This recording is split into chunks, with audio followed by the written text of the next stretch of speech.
စက္ကန့်60အတွင်းပြင်သစ်နိုင်ငံရဲ့အန်ဒီရဲ့ရှိဆုံးသူရှိုတယောက်ဟာစစ်တမ်းတစ်စီးရီးယားမြို့ငယ်လေးတစ်ခုမှာပေါအောင်နေပါတယ်။သူမဟာပျက်စီးနေတဲ့လမ်းတွေပေါ်မှာရှောက်သွားရင်းလှုပ်ရှားမှုတိုင်းကိုစောင့်ကြည့်နေပါတယ်။သူတို့ရဲ့နေ့စုလှုပ်ဆောင်ချက်တွေကိုမိနစ်ပိုင်းထိမှတ်တမ်းတင်ထားပြီးပါပြီ။အခုတော့သူမစောင့်ဆိုင်နေပါပြီ။ဒီကနေ့မှာတော့ရုံးချုပ်ကအချက်ပြလိုက်ပါပြီ။ဘတ်ဟာဒေတာခန်တယောက်ဖြစ်ဟန်ဆောင်လိုက်ပါတယ်။သူတို့ရဲ့အချိန်စရာကိုကောင်းကောင်းသိထားတဲ့အတွက်သူမတန်းသွားပြီးတကားခောက်လိုက်ပါတယ်။အထက်ကလူတွေကဘာမှမသိလိုက်ရပါဘူး။သူမကသူတို့ကိုတယောက်မချက်ရှင်းပစ်လိုက်ပါတယ်။ပြီးတော့အမိုးပေါ်ကိုအပြေးလွှတ်တက်သွားပြီးထွက်ပြေးဖို့ကြိုးစားနေတဲ့တယောက်ကိုဖမ်းဆုပ်လိုက်ပါတယ်။သူမဟာအဲ့ဒီလူရဲ့အင်ဂျီကိုဆွဲဆုပ်လိုက်ရမှာတတူကထောက်တန်းရဲ့အချက်လက်နဲ့ကိုင်းညီနေပါတယ်။ဒါပြစ်မှတ်ပဲအထောက်ထားတီးပြပြီးလို့ဆိုပါတယ်။သူမရဲ့အကြီးအကဲကတက်ပစ်ဖို့အမိန့်ပေးတဲ့အတွက်ဘက်ကတစက်မှမတွေ့ဝေးပဲလှုပ်ဆောင်ပါတယ်။ပရိုတိုကောအရာထွက်ပေါက်စီတန်းသွားပြီးပြင်သစ်ကိုပြန်ဖို့လုပ်ပါတယ်။ဒါပေမဲ့သူမထွက်ခွာခါနီးမှာကလေးငယ်တယောက်ငိုတန်းကိုကြားလိုက်ရပါတယ်။အဲ့ဒီအတန်းနောက်ကိုလိုက်သွားတဲ့အခါမိန်းနဲ့ကလေးတွေရှိတဲ့အခန်းတစ်ခန်းကိုတွေ့လိုက်ရပါတယ်။တေဆုံးသွားတဲ့လူရဲ့မိသားစုတွေပါပဲ။အဲ့ဒီအချိန်မှာသူမရဲ့အကြီးအကဲကသူတို့အားလုံးကိုပါတက်ပစ်ဖို့အမိန့်ထပ်ပေးပါတယ်။ဘတ်တစ်ချက်ကြောင်သွားပါတယ်။သူမလူတွေအများကြီးကိုတက်ခဲ့မှုပေမဲ့လက်နက်မဲ့မိန်းနဲ့ကလေးတွေကိုတော့မပြစ်နိုင်ပါဘူး။သူမအမိန့်ကိုမနာခံပဲထွက်လာခဲ့ပါတယ်။အကြီးအကဲကတန့်စင်ရေးလုပ်ဖို့အခြားအေဂျင့်တယောက်ကိုလွှတ်လိုက်မှန်းသူမမသိခဲ့ပါဘူး။ဘတ်တကားဖွင့်လိုက်ချိန်မှာပဲ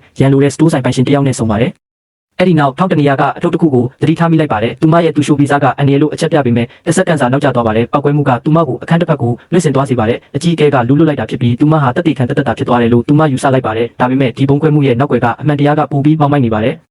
အဲ့ဒီနောက်မှာတော့ဘတ်အနားယူလိုက်ပြီးမော်ရိုကိုနိုင်ငံကိုစာဖတ် instructor တယောက်အနေနဲ့ပေါင်းသွားပါတယ်။သူမဟာ ace လို့ခေါ်တဲ့ဒေတာခံရဲတယောက်နဲ့ဆုံတွေ့ပြီးရိုးရှင်းပျော်ရွှင်တဲ့ဘဝကိုဖျက်ဆီးပါတယ်။ဒါပေမဲ့သူမရဲ့ဘဝတစ်မှာအခြေချစပြုလာချိန်မှာပဲအန်ရီတွေကချူကပ်လာပါတော့တယ်။သူတို့မွန်လွဲပိုင်းလက်ဖက်ရည်တောက်ရင်အေးလူလူရှိနေချိန်မှာလမ်းထိပ်မှာဒေတာခံအချို့ကမတမာတဲ့အလုပ်တစ်ခုလုပ်နေတယ်လို့တန်တရားဖြစ်ပွဲလှုပ်ရှားနေကြပါတယ်။အဲ့ဒီနောက်တိုက်ခိုက်ရေးသမားတွေကမော်တော်ဆိုင်ကယ်တွေနဲ့ရောက်လာပြီးဘတ်နဲ့ ace ကိုတန်းပြီးမောင်းလာကြပါတယ်။ဘတ်တုတ်ပြန်ချိန်မရလိုက်ခင်မှာတင်ကြီးစံ3000က ace ကိုထိမှန်သွားပြီးပြစ်ခတ်သူတွေလည်းထွက်ပြေးသွားပါပြီပြင်းထန်စွာဒဏ်ရာရသွားတဲ့ ace ကမှဆွဲသွားပါတယ်ဘတ်ကတော့ ace ရဲ့ဘဝတွေကိုအန်ရီတွေယူဆောင်လာမိလို့သူမကိုသူမအပြစ်တင်နေပါတယ်အမှန်တရားကတော့ ace ရဲ့တတိကဆေးရုံကိုရောက်လာတဲ့အခါမှာပေါ်လာပါတယ်တိုက်ခိုက်မှုမဖြစ်ခင်ကတည်းက ace ဟာဒေတာခံကော်ရီးယားရာဇဝတ်ကိုင်းကိုစုံစမ်းစစ်ဆေးနေခဲ့တာပါအခုတော့ရဲတွေကကော်ရီးယားရဲ့သားနှစ်ယောက်ကိုအခင်းဖြစ်ရာအနီးမှာတွေ့ရှိခဲ့တဲ့အတွက်သူတို့ကိုတန်တရားရှိသူတွေဖြစ်အလွယ်တကူသိရှိလိုက်ရပါပြီace အသက်ရှင်နေဆိုတာသိရင်သူတို့ဆေးရုံကိုထပ်လာကြမယ်ဆိုတာဘတ်သိပါတယ်ဘက်ကလုံခြုံတဲ့အိမ်တစ်လုံးရဲ့လိပ်စာကိုယူပြီး ace ကိုအဲ့ဒီကိုရွှေ့ပြောင်းပေးလိုက်ကတစုံတစ်ယောက်ကိုစောင့်ခိုင်းထားပါတယ်ပြီးတော့သူမအခန်းစီကိုပြန်လာပြီး ace ကိုနောက်ဆုံးတစ်ချက်ကြည့်ကထွက်လာခဲ့ပါတယ်ဘက်ကအဲ့ဒီညီအကိုတွေပေါအောင်ရနေရကိုအမြန်ကြီးရခံလိုက်သွားပြီးအဆောက်တွေလည်းသူမကိုမတားနိုင်ပါဘူးဘက်ရဲ့လှုပ်ရှားမှုတွေကတန်ရှင်းပြီးမြန်ဆန်နေပါတယ်သူမဟာအရက်သားတယောက်မဟုတ်တော့ပဲလေ့ကျင့်ထားတဲ့အေဂျင့်တယောက်ဖြစ်သွားပါပြီအဆောက်တယောက်ရဲ့တနက်ကိုယူလိုက်ပြီးအထဲမှာမဆက်လုပ်နေတဲ့ညီအကိုတွေကိုတွေ့လိုက်ရပါတယ်ဘက်ကအဆောင်တွေကိုနိုင်နေလိုက်နိုင်ပြီးပထမညီကိုကိုရေချိုးခန်းထဲမှာနှိမ့်နေလိုက်ပါတယ်ပြီးတော့နောက်တစ်ယောက်ကိုစင်ဘောကိုတိုးထိုးချလိုက်ပါတယ်ဒုတိယညီကိုကတော့မထနိုင်တော့ပါဘူးဘက်အမောဖြစ်ကိုထိုင်ချလိုက်တဲ့အချိန်မှာပဲရဲတွေရောက်လာပါတော့တယ်ace ရဲ့တတိကဘတ်ရက်နေတာကိုမြင်လိုက်ရတဲ့အခါသူ့မျက်စိသူမယုံနိုင်အောင်ဖြစ်သွားပါတယ်ဒီလိုအန်ရီကင်းပုံပေါ်တဲ့အမျိုးသမီးကဒီလောက်အန်ရီများမယ်လို့အဲ့ဒီညီအကိုတွေလုံးဝမထင်ထားခဲ့ကြပါဘူးတရင်ကကော်ရီးယားစီကိုအမြန်ရောက်သွားပြီးတားနှစ်ယောက်စလုံးတေဆုံးသွားပါပြီသူဟာရာဇဝတ်ကိုင်းကောင်းဆောင်တစ်ယောက်ဖြစ်ပြီးသူ့မိသားစုကိုဘယ်သူမှမထိရဲပါဘူးဒီအမှုကိုလုပ်တဲ့လူကတော့အပေးယူလုပ်ရပါတော့မယ်သူကသူ့ရဲ့လူတွေကိုဒီပြင်အမျိုးသမီးစီကိုတူးဆော့ရှာဖွေခိုင်းလိုက်ပါတယ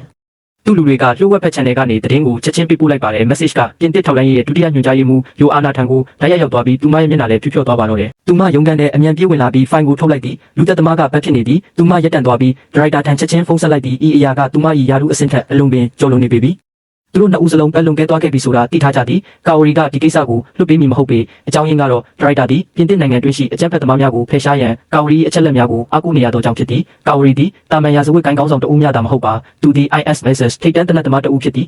ည်သူတို့သည်လက်နက်ရောင်းဝယ်ရေးသဘောတူညီချက်များကိုပင်အတူတကွလှုပ်ဆောင်ခဲ့ကြဘူးသည်ထို့ကြောင့်မိဖက်ဆက်ဆံရေးကိုထိန်းသိမ်းရန်အတွက်ဘက်ကိုဆွလွတ်ခဲ့ကြခြင်းဖြစ်သည်ဘက်ဤဆရာဟောင်းတန်သည်ထိုဆုံးဖြတ်ချက်ကိုကြားသိရပြီးဂျိုအန်နာ၏ရုံးခန်းစီသို့ဒေါသတကြီးဝင်ရောက်လာခဲ့သည်သူသည်ဘက်အတွက်တောင်းပန်ပေးရန်ကြိုးစားခဲ့တော်လဲဂျိုအန်နာကသူ့ကိုစကားပင်ဆက်မပြောခွင့်ပေးပဲဖျက်တောက်ခဲ့သည်ဤအရာသည်ငင်းခုန်နေစရာပင်မလိုတော့ပေထိုအချိန်တွင်အကျဉ်းထောင်တွင်၌ရေးထားသည့်ဘက်နောက်ဆုံးတော့စကားပြောလာလိမ့်မည်ဟုသောမျှော်လင့်ချက်ဖြင့်ဘက်၏အကျဉ်းခန်းထဲသို့ဝင်ရောက်လာခဲ့သည်သူကအကူအညီပေးရန်ကမ်းလှမ်းခဲ့တော်လဲဘက်ကမပြောဘဲတိတ်ဆိတ်နေခဲ့သောကြောင့်ရေးထားလဲလက်လျှော့လိုက်ရသည်မထွက်ခွာမီသူကဘက်အား3ရက်အတွင်းအခြားနေရာသို့ပြောင်းရွှေ့ခံရတော့မည်ဖြစ်ကြောင်းပြောပြခဲ့တော်လဲဘက်ကတုံ့ပြန်မှုပင်မရှိခဲ့ပ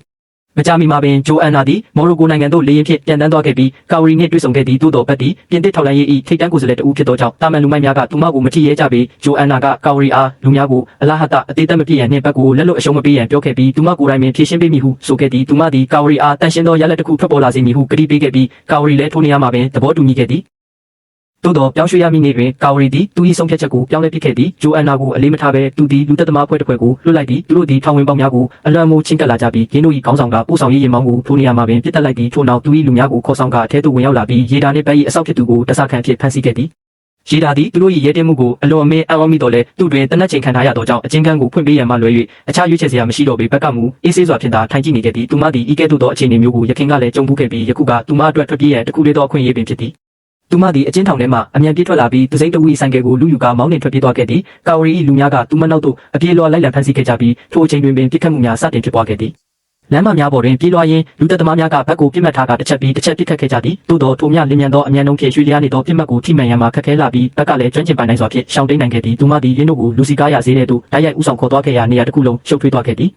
ည်သူမသည်ရှေးဟောင်းမျိုးရိုးပေါ်သို့မောင်းနှင်တက်သွားခဲ့တော်လဲသူတို့ကဆက်လက်လိုက်လံဖမ်းဆီးနေစေပင်ဖြစ်သည်ကျင်းမြောင်းသောနေရာများတွင်လူမိသွားတတ်ပြီးတစ်စက္ကန့်အကြာတွင်ပတ်တီထွက်ပေါက်ရှာမရတော့ဘဲလမ်းကြောင်းများကိုအဆက်မပြတ်ပြောင်းလဲမောင်းနှင်နေခဲ့ရသည်သို့သောသွားစရာလမ်းမရှိတော့ဘဲရွေးချယ်စရာလုံးဝမရှိတော့သည့်အဆုံးတွင်ပတ်တီယူသွတ်စွာဖြင့်ရေထဲသို့ဆိုင်ကယ်နှင့်အတူထိုးဆင်းချလိုက်သည်အကြီးကဲကရေထဲသို့ကြည်ပေါက်တစ်ခုလုံးအကုန်ပြစ်ချခဲ့တော်လဲဘက်မှရေပေါ်သို့ပြန်ပေါ်လာခြင်းမရှိတော့ပေထို့ကြောင့်ရေဒါကဘက်တည်ဆုံးသွားပြီဟုကြေညာခဲ့ပြီးထိုသတင်းကိုဂျိုအန်နာထံသို့ပါပို့ဆောင်ပေးခဲ့သည်ဂျိုအန်နာကမူလင်းကိုမယုံကြည်ခဲ့ပေပတ်တီထိုများလောက်လွယ်လွယ်ကူကူဖြင့်အဆုံးသတ်သွားမည်သူမဟုတ်ကြောင်းသူမကောင်းကောင်းသိသည်မကြမီမှာပင်ဂျိုအန်နာ၏ပြောဆိုချက်မှန်ကန်ကြောင်းသက်သေပြလာခဲ့သည်လုံခြုံသောနေရာတစ်ခုတွင်ပတ်တီသတိမေ့မျောနေစေဖြစ်သော X ကိုစောင့်ကြည့်နေခဲ့သည်သူမသည်လှုပ်ဝက်ခန်းတစ်ခုထဲမှပတ်ကေးဂျတစ်ခုကိုထုတ်ယူခဲ့သည်အေဂျင့်များတွင်အမြဲတမ်းထွက်ပြေးမည့်အစီအစဉ်တစ်ခုရှိနေပြီးသားဖြစ်သည်ထိုထဲတွင်ငွေသားများတနက်များနှင့်နိုင်ငံအသီးသီးမှနိုင်ငံကူးလက်မှတ်များပါဝင်နေသည်ပတ်တီသူမ၏လက်တော့ကိုဖွင့်လိုက်ရာသူမ၏ဆရာဟောင်းတန်ထန်မှမနက်ဖြန်တွင်တွေ့ဆုံရန်တောင်းဆိုထားသည့် message တစ်ခုကိုတွေ့ရှိလိုက်ရသည်ပတ်တီတွန်းဆိုင်နေခြင်းမရှိဘဲရပါတယ်ဟုချက်ချင်းပြန်ကြားလိုက်သည်သူမသည်တန်ကိုအပြည့်အဝယုံကြည်အားကိုးနေခဲ့သည်သို့သောပြင်သစ်ထောက်လှမ်းရေးစိုက်ပါကျွမ်းကျင်သူတဦးကရင်းတို့၏ဆက်သွယ်မှုအားလုံးကိုကြားဖြတ်ရယူဟန်တာခဲ့ပြီးဖြစ်သည်ပတ်တီသူမ၏ချစ်သူထံနှုတ်ဆက်စကားဆိုကချင်းတွေ့ရနေရာသို့ထွက်ခွာသွားခဲ့သည်တန်လဲမကြမီမှာပင်ထိုနေရာသို့ရောက်ရှိလာခဲ့သည်အလကားပြောဆိုနေခြင်းမရှိဘဲသူသည်အိတ်ကက်ထဲမှပတ်၏နိုင်ငံကူးလက်မှတ်ကိုထုတ်ပေးခဲ့ပြီးပတ်အားချက်ချင်းပြောက်ကွယ်သွားရန်ပြောခဲ့သည်သို့သောကာဝေမကြဆုံးသမျှကာလပတ်လုံးပတ်ရော X ပါဘယ်တော့မှလုံခြုံမှုရှိမည်မဟုတ်ကြောင်းဘက်ကကောင်းကောင်းသိထားသည်ထိုစဉ်တွင်တန်ကလှုပ်ဝက်ချက်ကြီးတစ်ခုကိုဖော်ထုတ်ပြောပြလိုက်သည်ထိုအေဂျင်စီသည်ကာဝရီနှင့်ပူးပေါင်းလှုပ်ဆောင်နေခဲ့ခြင်းဖြစ်သည်ကာဝရီသည်ဘက်ထံသို့ဆီးရီးယားချက်လက်များကိုပေးပို့ခဲ့သူပင်ဖြစ်ပေသည်ဘက်ဟာ ISES ရဲ့ထိပ်တန်းလက်နက်ရောင်းဝယ်ရေးသမားကိုတပ်ဖြတ်လိုက်ပြီးကော်ရီကသူ့ရဲ့လုပ်ငန်းလည်ပတ်မှုတွေအားလုံးကိုလက်လွှဲယူလိုက်ပါတယ်အေဂျင်စီကသူ့ကိုကာကွယ်ပေးထားတာကြောင့်ကော်ရီဟာအခုဆိုရင်ထိခိုက်မခံရနိုင်တော့တဲ့အထိဖြစ်နေပါပြီဘက်ကတွန်နန်ကိုလက်ဖက်ရည်တစ်ခွက်ငှက်ပေးပြီးတွန်နန်ကတပ်ပုံတစ်ပုံကိုပေးလိုက်ပါတယ်ကုတ်အမီကတော့ပြင်သစ်လူမျိုးလို့ခေါ်ပြီးမော်ရိုကိုမှာကော်ရီကိုကင်တွယ်နေတဲ့အေဂျင်စီရဲ့အတွင်းလူတစ်ယောက်ဖြစ်ပါတယ်အဲ့ဒီလူကမြို့ငယ်လေးတစ်မြို့ကစတိုးဆိုင်မှာ Carpus Rocks တွေကိုရောင်းချနေတာပါအဲ့ဒီနောက်မှာတော့တွန်နန်ဟာရုတ်တရက်မူးဝေလာပါတော့တယ်မှန်ပါတယ်ဘက်ကအရက်သေးကိုစိတ်ခတ်ထားတာပါသူမကသူမရဲ့မန်တိုဖြစ်တဲ့သူကိုဒီကိစ္စနဲ့ဆွဲမသွင်းချင်ပါဘူးဒီတိုက်ပွဲကသူမတယောက်တည်းရဲ့တိုက်ပွဲပါပဲသူမဟာသူမရဲ့နဲ့အတူအပြင်ကိုထွက်သွားခဲ့ပါတယ်မိနစ်အနည်းငယ်ကြာမှတော့ဂျိုအန်နာဟာလူအုပ်ကြီးနဲ့အတူအပြေးလွှားရောက်ရှိလာခဲ့ပေမဲ့နောက်ကျသွားခဲ့ပါပြီသူတို့ထွက်သွားကြပါပြီဂျိုအန်နာကပြင်သစ်လူမျိုးဟာဘယ်ကိုသွားနေတယ်ဆိုတာကိုအတိအကျသိပါတယ်ဒရိုက်တာကသူ့ကိုတားဆီးဖို့နောက်ထပ်အေဂျင်စီတယောက်ကိုလွှတ်လိုက်ပြီးအဲ့ဒီအမျိုးသမီးကလှုပ်ရှားရှိတာကိုမှန်ကန်စွာလှုပ်ဆောင်ခဲ့ပါတယ်ဘက်ကတော့ပြင်သစ်လူမျိုးရဲ့ဆိုင်ကိုအရင်ရောက်နေပါပြီအဲ့ဒီလူကဘက်ကိုမြင်တာနဲ့အပေါ်ထက်ကိုပြေးတက်သွားပါတယ်ဘက်ကသူ့ကိုထွက်မပြေးခိုင်းပဲနောက်ကနေလိုက်လံဖမ်းဆီးပါတယ်ပြင်သစ်လူမျိုးကလမ်းတွေကိုကောင်းကောင်းသိပြီးအကွာအဝေးကိုထိန်းထားပါတယ်တခြားအေဂျင်စီတယောက်ရောက်လာပြီးသူတို့နှစ်ယောက်အမိုးပေါ်မှာလိုက်လံပြေးလွှားနေတာကိုတွေ့သွားပါတယ်ဘက်ကပြင်သစ်လူမျိုးကိုမြေပြင်ပေါ်ကိုလဲကျအောင်တိုက်ခိုက်လိုက်တဲ့အချိန်မှာပဲအဲ့ဒီအေဂျင်စီကရောက်လာပါတယ်သူ့ရဲ့အိတ်ကိုဖွင့်ပြီးဆန်လိုက်ပါရိုင်ဖယ်ကိုတက်ဆင်ကသူတို့နှစ်ယောက်စလုံးကိုချိန်ရွယ်လိုက်ပါတယ်နောက်ဆုံးတော့ဘက်ကရအောင်လုံနိုင်ခဲ့ပြီးအဲ့ဒီပောက်ကွဲမှုကသူမအတွက်ရည်ရွယ်တာဖြစ်ပါတယ်ဂျိုအန်နာကအမှန်တရားကိုမြုပ်နှံမှုအတွက်သူမတည်ဆုံသွားတာကိုလိုလားနေပါတယ်ပြင်သစ်လူမျိုးကလည်းကာဆိုင်နဲ့ကာဆာပလင်ကာတို့အကြောင်းပြောပြပြီးအဲ့ဒီညမှာပဲလက်နက်တင်ပို့မှုတစ်ခုရောက်ရှိလာမှဖြစ်ပါတယ်ဒါဟာကော်ရီနဲ့အေဂျင်စီတို့ရဲ့သဘောတူညီချက်ဖြစ်ပြီးအကြမ်းဖက်သမားတွေရှိရာနေရာတွေအတွက်လက်နက်တွေဖြစ်ပါတယ်စိတ်ကမ်းမီကိုရတာနဲ့ဘက်ကပြင်သစ်လူမျိုးကိုလှုပ်ပေးလိုက်ပါတ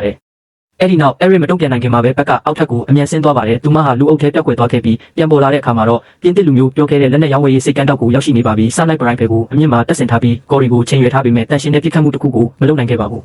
ူးအဲ့ဒီချိန်မှာကားတစ်စီးရောက်လာပြီးဂျိုအန်နာဆင်းလာပါတယ်ကော်ရီရဲ့လူတွေကကွန်တိန်နာတွေကလက်နက်တွေကိုစစ်ဆေးပြီးသွားပါပြီအားလုံးမှန်ကန်နေပြီးကာရီကအေဂျင်စီရဲ့လှုပ်ဝက်ချက်လက်တွေကိုအံ့နံလိုက်ပါတယ်ဘက်ကဒီအကြောင်းအရာအားလုံးကိုသူမရဲ့ဖုန်းနဲ့ရိုက်ကူးပြီးနောက်ဂျိုအန်နာကိုဖုန်းခေါ်ဆိုလိုက်ပါတယ်ဖုန်းခေါ်ဆိုသူရဲ့ ID caller ကိုမြင်လိုက်ရတဲ့အခါဂျိုအန်နာဟာတစ်စက္ကန့်လောက်တောင်းတင်းသွားပြီးမှဖြည်းဖြည်းချင်းဖုန်းကင်လိုက်ပါတယ်သူတို့ဟာထောက်လန်းရေးအချက်လက်တွေအတွက်ဆိုဘာမဆိုလုပ်ကြမှာဖြစ်ပြီးဘက်ကအခုမှပဲအမှန်တရားကိုသိရှိသွားခဲ့ရပါပြီသူမဝန်ဆောင်မှုပေးခြင်းခဲ့တဲ့အဖွဲ့အစည်းကဒီလောက်အထိဆွေးမြေ့ပျက်စီးနေပြီဆိုတာကိုသိလိုက်ရတဲ့အခါမှာတော့ဒေါသအထွတ်အထိပ်ရောက်သွားပြီးဖုန်းကိုချိတ်ပိတ်လိုက်ပါတယ်ဂျိုအန်နာဟာဘက်နဲ့အနီးဆုံးမှာရှိနေတယ်ဆိုတာကိုသိပြီးသူမကိုအလွန်ကောင်းကောင်းသိပါတယ်ဒါပေမဲ့ဘက်ကတန်ရှင်တဲ့တိခတ်မှုတစ်ခုကိုမတွေ့ရှိသေးပါဘူးသူတို့ကိုသတိပေးမိမှာကိုရှောင်ရှားဖို့အတွက်ဂျိုအန်နာထွက်သွားတာကိုသူမစောင့်ကြည့်နေခဲ့ပါတယ်အဲ့ဒီနောက်မှာတော့အဲရစ်ကတနက်တလက်နဲ့တွားသွားလာပါတယ်ဘက်ကအန်နီယကိုခံစားမိပြီးထွက်ခွာဖို့ပြင်ဆင်နေစဉ်မှာပဲအဲရစ်နဲ့တက်တက်တိုးသွားပါတော့တယ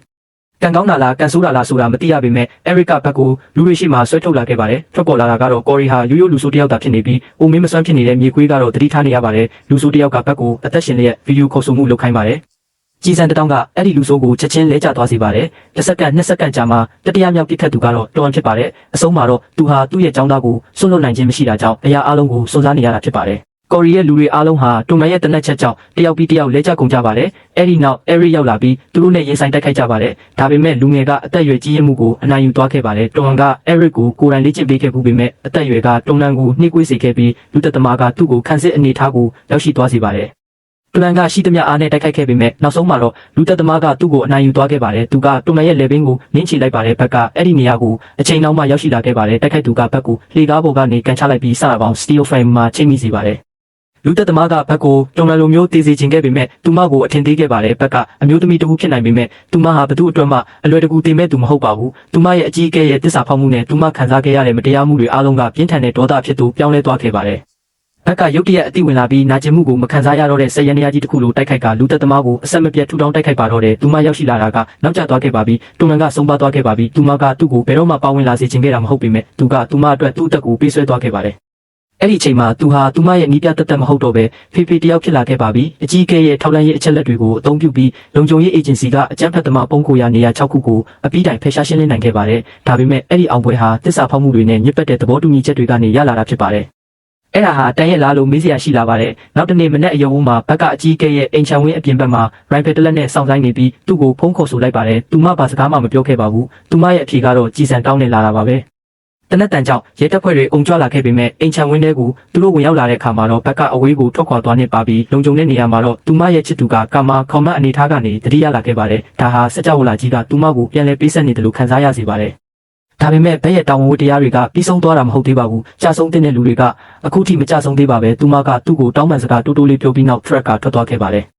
ဇလန်ကိုဂျိုအန်နာအလုတ်ကနေအိမ်ပြန်လာတဲ့ပုံစံနဲ့အဆုံးသတ်ထားပါတယ်ဘက်ကဆိုင်ကယ်နဲ့ရောက်လာပြီးသူတို့နှစ်ဦးရဲ့မျက်လုံးချင်းစုံသွားကြပါတယ်ဒီစကားကဘက်ကသူမကိုတတ်မတက်ကိုအတိအကျမပြတ်ထားပေမဲ့အရေးမျိုးကတော့အလုံးပင်ရှင်းလင်းနေပါတယ်သူမရဲ့စီးရင်ထဲမှာပါတဲ့လူတိုင်းကနောက်ဆုံးမှာတော့ပေးဆက်ရမှာဖြစ်ပြီးအဲ့ဒါကတော့ဘက်လက်ခံမဲ့တစ်ခုလေးသောအဆုံးသတ်ပဲဖြစ်ပါတယ်